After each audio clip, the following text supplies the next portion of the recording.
How you doing? This is Chef Nicholas Armstrong from Ciro's Restaurant, 885 2nd Avenue in Manhattan, and this is oven-cooked venison.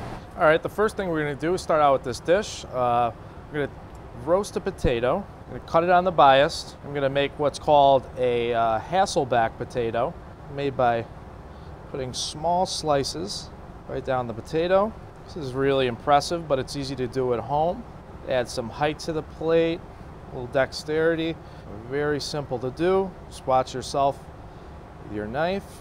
Now that I've made my incisions, I'm going to go ahead, grab some aluminum foil, coat the potato in oil, some salt, some pepper.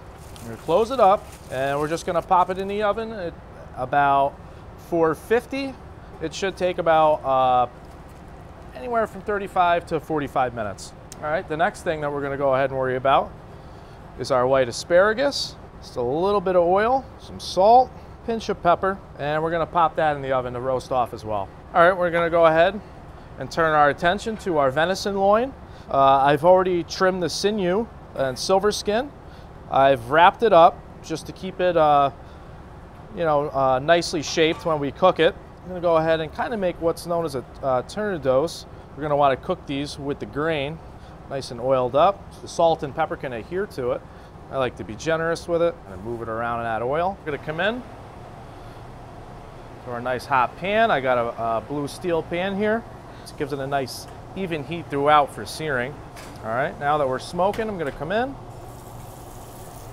Let's kind of press our filet right in there. Get a nice sear on both sides. So the reason why we're cut it in half and we're cooking them on the ends like this is because that's the way the grain actually runs. If you cut it against the grain and try to eat it, it's going to make it a lot tougher, and venison's already kind of tough if you mistreat it, so we just really want to be careful of doing that. Okay, now that these have gotten a nice sear on them, I'm going to cut the heat. I'm going to add in a generous amount of butter here. Just going to kind of swirl it around. With that butter browning up for us, I'm going to baste and give it a nice buttery flavor to the meat. It's also going to help in the cooking process, keep it nice and tender. We're going to go ahead and pop this in our 450-degree oven for about 4 or 5 minutes. All right, now we're out of the oven with our tenderloin. I'm going to go ahead and just slice off our butcher's twine.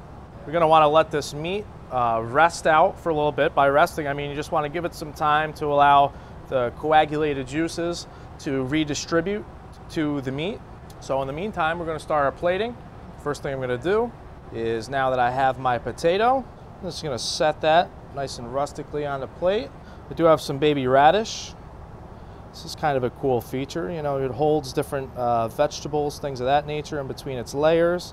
Adds a nice depth to the meal. The next thing I'm going to do is I went ahead and made a mushroom demi. I'm going to put a nice pool right on the bottom here. I'll just spread that out. Go ahead and slice each of the tenderloins on the bias. I'll layer these guys in here together. Now we've got our white asparagus. Just going to go ahead and give these guys a slice on the bias. Just kind of put these guys in anywhere just to give it that nice pop. Get a little height for your presentation. I've also got some mushrooms that I've sauteed off. They've been marinated mushrooms, which are nice for the plate.